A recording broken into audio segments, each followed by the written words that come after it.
Bonjour, Boker Tov, and good morning. I am Larry Hochberg, Chairman of the Friends of the European Leadership Network, ELNET.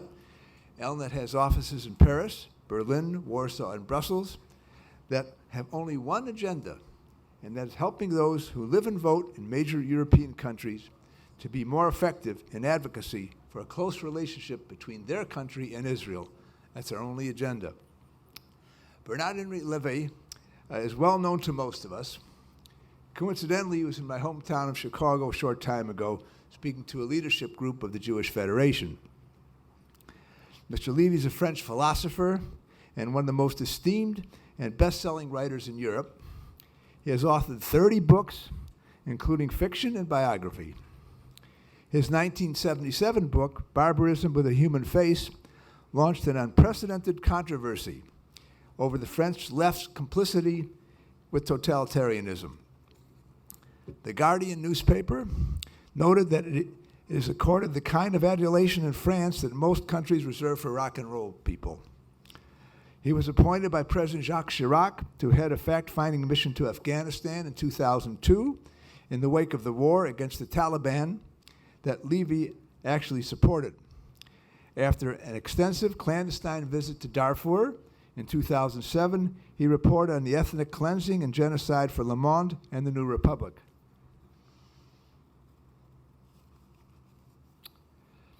His first-hand account of the fall of Muammar Gaddafi in Libya appeared both in the Writer's Journal and in documentary film The Oath of Tobruk, which debuted in 2012 at Cannes Film Festival.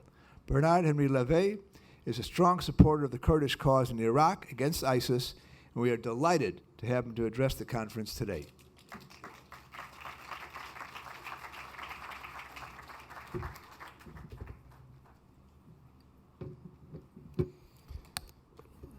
Thank you very much for these words. Thank you to be here this morning. Europe and Middle East, Europe and Israel. To be frank, I was surprised when the topic was proposed. For once, I came in Israel not to speak about anti-Semitism in France, not to speak about BDS. I was rather happy to be proposed this topic, and I would like to propose my own remarks after the remarks of Jean-François Copé.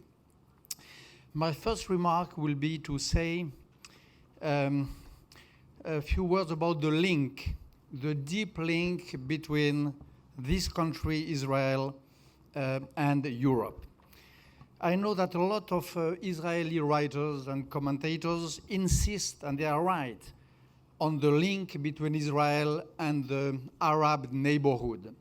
There is a debate here in saying that this embedding of Israel in its Arab environment should be a priority. There is the idea also that there is a sort of privileged partnership with the United States of America.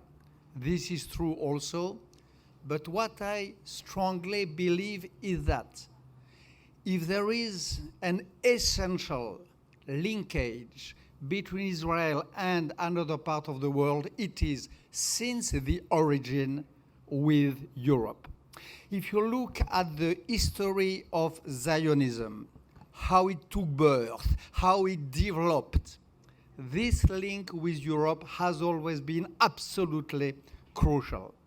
When Theodor Herzl first conceives the very idea of Zionism, it is at a moment when he sees, because of the Dreyfus trial, the values of Europe being despised and destroyed all around him. The true values of European enlightenment, says Theodor Herzl, are destroyed in France, are in the process of decay in Germany. They are dying in the whole Europe. And one of the founding ideas of Zionism is to repair, relaunch, re-begin, replant this European seed, spiritual seed in a way, in this part of the world. all the continuator of Herzl, when you look at the debate between Gershom Scholem and Franz Rosenzweig about the legitimacy or not, the need or not, the necessity or not of building Israel, one of the main arguments of Scholem in his conversation endless with Rosenzweig is the same. The European dream is dying in Germany. The European spirit is at the verge of being extinguished in our beloved Germany and in France. It has to be reignited, reinflamed in Israel. This was since the beginning. Haim Arlozorov, one of his last speeches, just before being assassinated, not far from here, was to say that, to stress on this spiritual, metaphysical link between Europe and the nascent Israel. This is a key in order to understand what has happened here since 1 century or a little less. Another thing which I would like to stress is that even earlier, much earlier than that, at the very origin of the Jewish history, this link between the earth of Israel, the spirit of Israel, Israel as an earth and Israel as an idea, with Europe is crystal clear and absolutely essential. There is a name in the holy texts, which is the name of Edom. Edom, as you know, means 3 things. A little people, the Edomites, who was defeated by the kingdom of Israel, number 1. But it means also, at least since the prophecy of Daniel, the dream of Daniel, it means Europe. When prophet Daniel envisions the 4 empires of his time, the 4 empires with which the kingdom of Israel has to deal with. There is 4 empires, he said. There is Babel, there is the Medes, there is the Persians, and there is Edom, which is the empire of the empires, which is the sort of summary of all the others, and which is more or less what we call today Europe. Since Daniel, this idea of a necessary and continuous deal between Israel and Europe named Edom is there. But what the texts say also is that Edom is not only these little people of the Edomites, not only this 4th empire, ce 4e empire, but that it is also another name, it is also a nickname for Esav, which is for the brother of Jacob, therefore of Israel. Since the biblical times, this idea of Herzl, of Arlozorov, of Ben-Gurion, of Gershom Scholem, of the founding fathers of the Hebrew University of Israel, this idea of a brotherhood between Edom and Israel is there.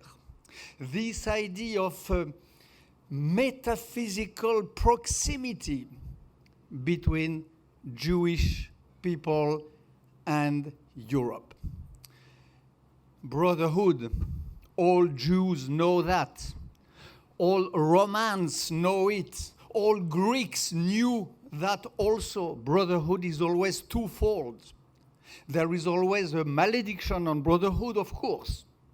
Brothers are always enemy brothers. Cain and Abel, Remus and Romulus, and Esav and Jacob, and therefore Europe and Israel. So, of course, persecutions. Of course, the destroying of the Second Temple. Of course, the hundreds of thousands of Jews exterminated at the time of the revolt of Bar Kokhba.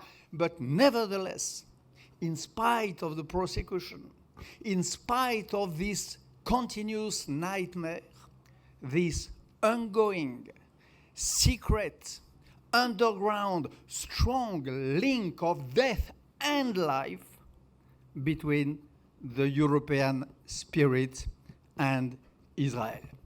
This is a key. And there is, in the mind of the founding father of Israel, there was this idea at the end of the day. Those who believed in the Bible and those who did not believe in it, there was this idea that at the end, Europe, the spirit of Europe, had been relaunched once by the founding fathers of America, which was a liberation war which target was to relaunch Europe in another earth, and that it was relaunched a second time by the creation of Israel.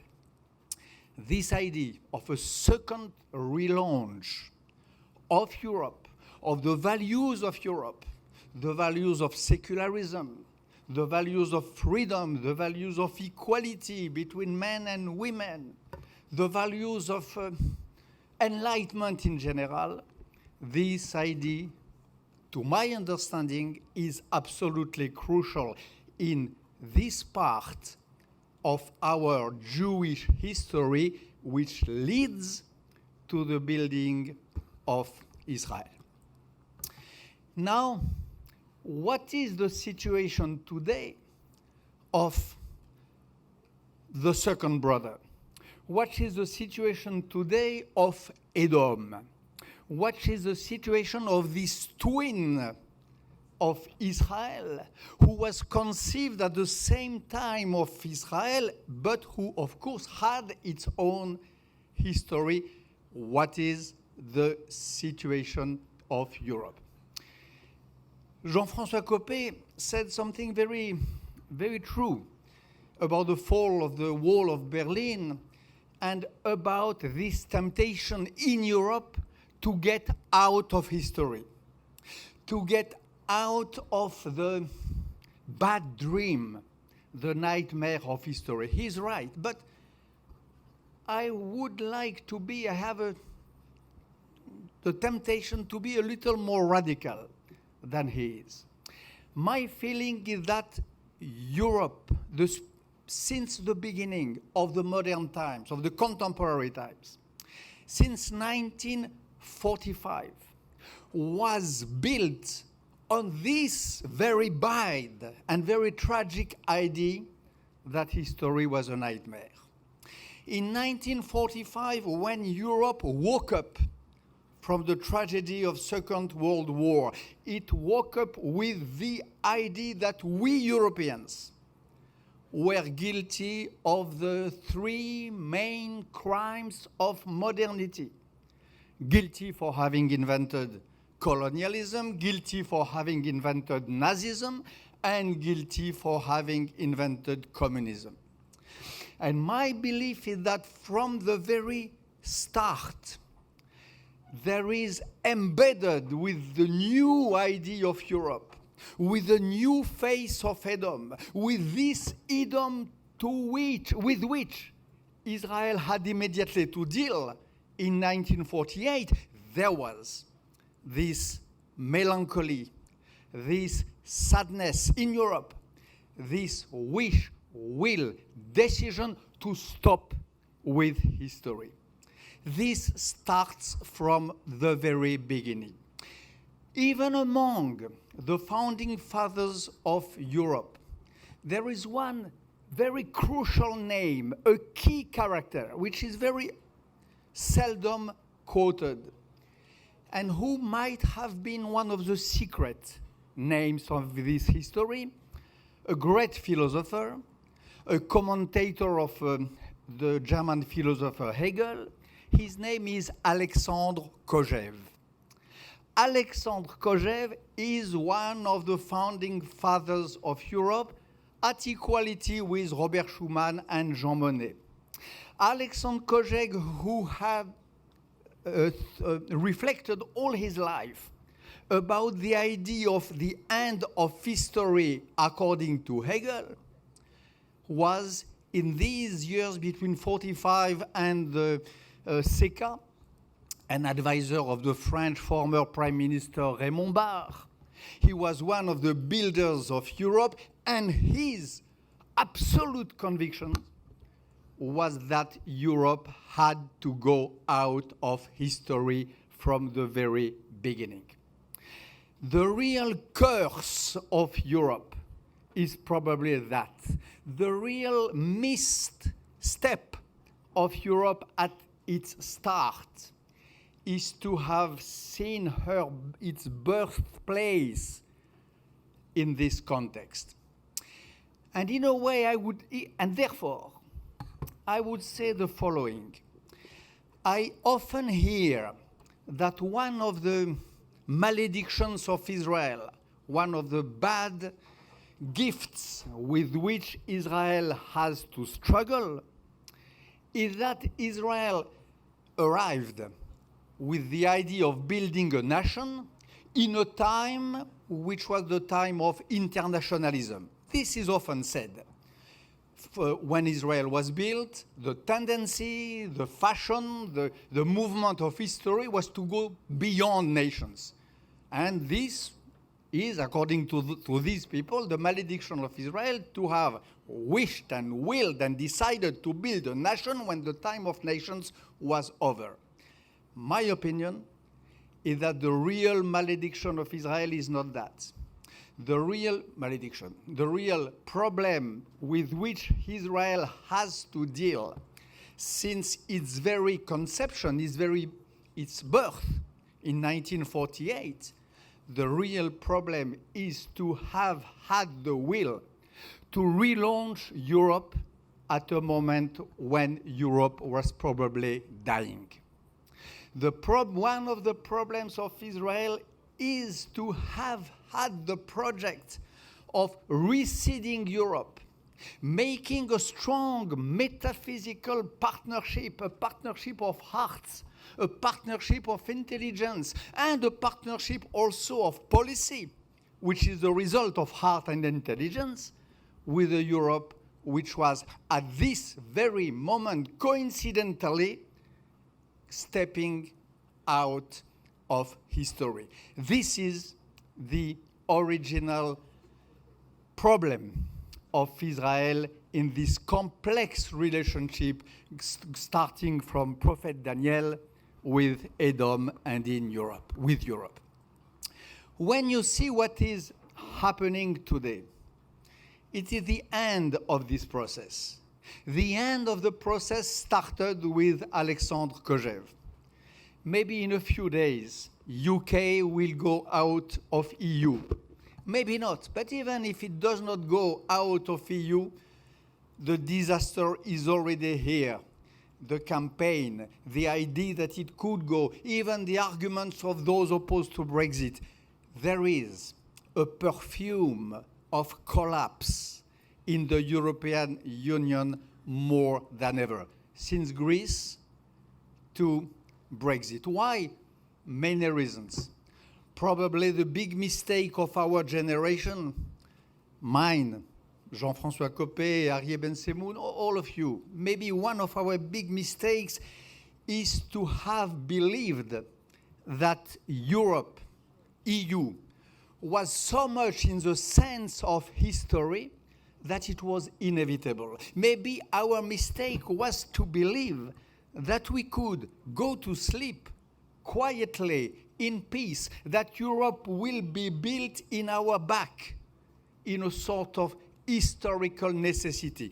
Our mistake was probably regarding Europe to have been too much progressists, to have believed too genuinely and with too much innocence that Europe was so much inscribed in the sense of history that it will, as the Carbonari said at the time of the unity of Italy, Italia s'affarà da sé.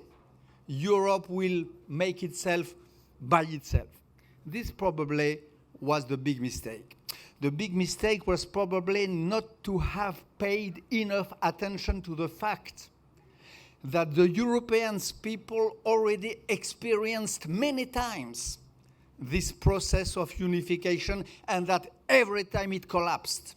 It collapsed after Charlemagne, it collapsed after Charles Quint, it collapsed after Saint-Empire Romain Germanique, it collapsed, yes, 5 minutes, it collapsed after the Habsburg Empire, it collapsed after Napoleon. The big mistake was probably this one, not to have seen that Europe was a chimera, that Europe was a dream, and that it needed all the strengths of the dreams and of the brains to be kept alive. But the fact is here. Today, Europe is at the edge of a possible collapse.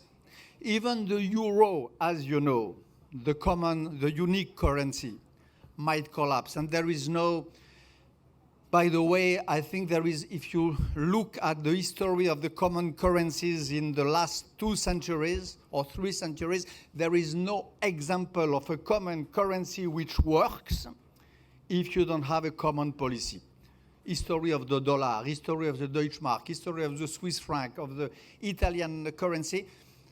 A currency like euro, if you don't have a real political power deciding tax and so on, and banking, it cannot work. So we are at the edge of this collapse. The brother of Israel, this intimate brotherhood, is at the edge to be broken. So what can be done in front of that, and what is the solution? What can we hope? If Europe is really at the edge of this collapse, what can we, Jews living in Israel or attached to Israel, what can we hope? Probably to feel more than ever the common destiny between the two peoples of Jacob and of Edom. Unfortunately, the plague of stabbings in Europe itself, and especially in France, recalls to those who had a tendency to forget it, that there is this common destiny, that we are facing, as Mr. Copé said, this common terrorism, which is a common enemy. I hope that we will understand that in Europe and here also, of course.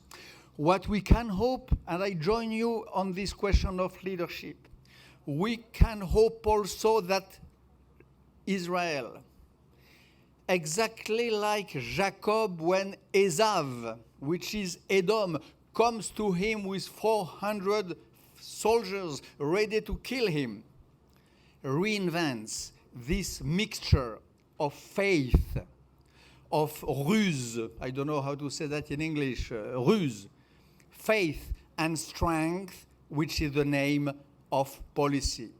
I do hope that Israel will invent the real leaders able to re-embody the spirit of Jacob. And last, my hope is that there will remain in Europe and in France in particular enough Jews, enough people at least inspired by the spirit of Judaism to keep alive, more and more alive, to re-inflame this flame of Europe, as Theodor Herzl, as Max Nordau, as Chaim Arlosoroff, as all the founding fathers of Zionism and of Europe did at the beginning of our age. So I do hope in the Jewish spirit, which might be in Europe also